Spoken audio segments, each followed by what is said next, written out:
Hi there again, everybody. Boy here with you, and welcome back to another edition of Scale Model Action. We've been having a lot of fun working on our 66 Batmobile project here. And as you can see, we're making some good progress, guys. We're adding some of the details onto the body now. We've got it mounted on the chassis with the tires and wheels installed and everything built up on the bottom side. And more importantly, we've been working on some lighting on this. And let me turn the model here for you so you can see what we've been doing. We've got our really cool bat ray lights there going on the front. You can see that in the shot, guys, and it turned out really nice. I'll explain to you what I did to get that. I'm using these very small LEDs called surface mounted diodes, or SMDs. These come pre-wired. As you can see, they're so tiny that I don't think I'd even want to try to solder these myself, but I buy these pre-wired, and they come with a little resistor installed already, which is good for 12 volts. And you can run it obviously lower than 12 volts, and you don't have to worry about it shorting out, but the maximum is 12 volts that you want to run through these DC current. And so I've got them set up right out of the box at 9 volts, and I've installed those in the body. Now the model itself comes with these clear pieces here in the front for these little lenses, so I painted those with some Tamiya transparent amber. And then installed them, and you can see the effect we get there. It looks just like it did on the show for the bat ray lights, and I'm really pleased with that. I'll pop the body off here in a second. You can see how I actually installed them. And let's take a look at some more of the lighting effects we've got going on this. Here you can see at the top on Robin's side of the car we have what's called the bat scope, which was sort of a mobile radar device that they use for tracking in the car. And we've got that nice green pulsing effect going on there, and that's actually running off of the control board that's in this model from Tenna Controls. It's giving that nice up and down pulsing effect. And then here at the rear of the car, you can see we have a beautiful flame effect going on there, which is to simulate the turbine engine exhaust. And to achieve that, I used a couple of flickering LEDs, candle flickering LEDs. I buy those in clear so that I can tint them the different colors that I want. I've got an amber and a blue that I again use some of the Tamiya transparent paints to basically tint those. I'll tilt it up here so you can see a little bit more clear. But we've got a blue and an amber action going on in there, and I really think it gives a nice look of a realistic sort of a flame coming out of the back of that. And that's really cool. And I'll talk about what the rest of our lighting plan on this one is, guys. We're going to be doing the bat phone here in the bottom, which is when it rang, it just kind of flashed off and on, so that's another feature on this board. And I'll be wiring that up with a red SMD underneath of that. And then here's probably the most important or most difficult part of the lighting I'm doing on this one, guys. At the top it has what's called the bat beacon, or otherwise basically a police siren that spins or revolves, you know, the 3 lights that spin. And so what I've done here is I've wired in some magnet wire here to run out through the top. We're going to mount 3 more of those little small SMDs in here and do those in red. And then we've got a little top that goes over the top of that, and you'll see the board actually has a chaser effect in there, which we'll take each LED and light it one after the other in a rapid sequence, and when we combine that together in a circle, it's going to look like a spinning effect. And so that'll give a really cool appearance of a siren. Now, this particular piece is molded solid. I was hoping it would be a 2-piece part with a hollow center, but it's not, so I had to trench this out with my Dremel tool. And I've glued my wires, my magnet wire up in there so you can not see it from the side profile, and obviously not from above. I may come back and putty this in and cover this up, but it might not be necessary because this thing sits in the car so low that the only way you would ever see the wiring there is if you looked up from very, very bottom, and not many people are going to do that, so I don't know if I'll bother with that or not, but it's going to look really good when it's sitting in there.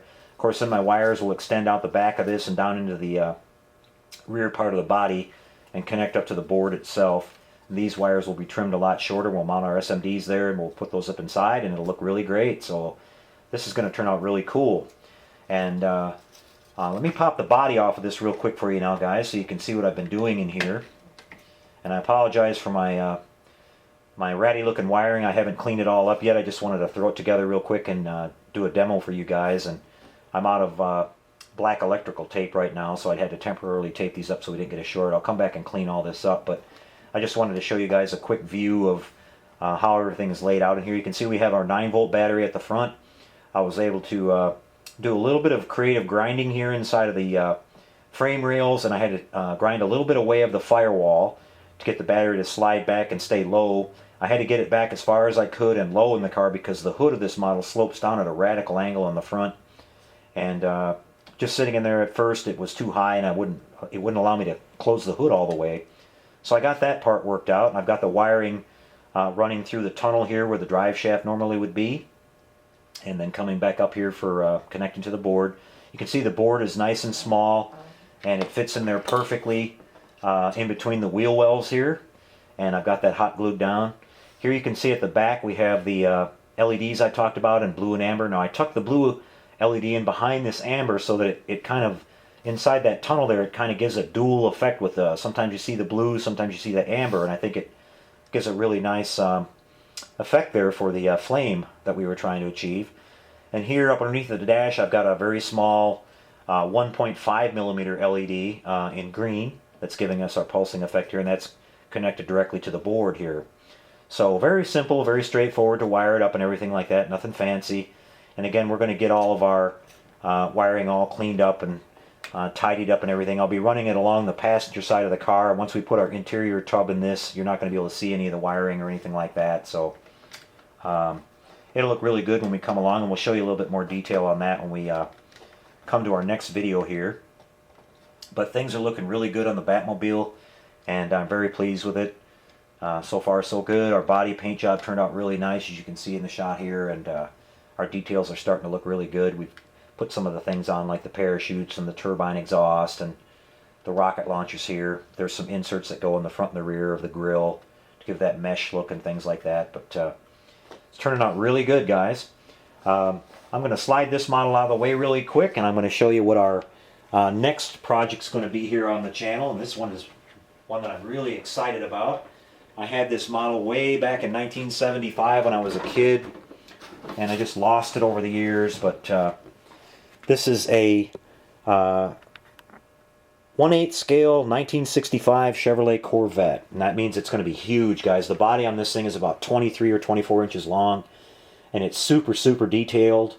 I'm going to be using the Tenna Controls Automotive Effects board that Ralph has created over there at Tenna Controls, which gives you your high and low beam headlights, your tail lights, your brake lights, your turn signals, and everything. And then we're going to be doing some lighting on the interior of this one as well, and I'll show you on the side panel here that you can see we have a really beautiful detailed interior with all the gauges, the clock, the radio, and this kit includes these decals here for all this, so we're going to be doing some backlighting on that, and we'll get all those gauges lit up really nice, and of course all the exterior lighting on the model. I plan on doing a special little setup here where when I flip these headlights up, that they'll come on, which will be really cool. And of course do a really nice paint job on this. I haven't decided what color to paint it yet. I know Corvettes look good in red, so it might be red, it might be black, or I'm thinking maybe of a metallic blue. I haven't made up my mind about that yet, but I hope you guys will enjoy following that build-up as well. I'm really excited about that. This will be a phenomenal display when it's done. It's so huge and everything, and I was so happy that I was able to find one of these again after all these years. This kit was still sealed in the plastic when I got it, and it was kind of cool opening up and realizing that it hadn't been open in about 38 years, so that was pretty neat. And it's all there in one piece. I was really happy. So that's what's coming up next on the channel, guys, and I hope you'll check that out, like I said. And we'll be doing some airplanes and ships after that on the channel here, guys. So things are going to be moving along and shaking here really good. And then over on the TrekWorks channel, we'll be starting up very soon here on the Enterprise refit project, which we're going to be detailing in step-by-step build. And so you guys can document that and follow along and have some good information for building up your own refit kits with all the lighting and the Aztec painting. So I hope you'll check that out as well. So that's a wrap for this one, guys. Our 66 Batmobile is coming along just great. Hopefully we'll see you for the next video, which will be in a few more days. And until we see you next time, everybody, take care, build those models, and happy modeling, everyone.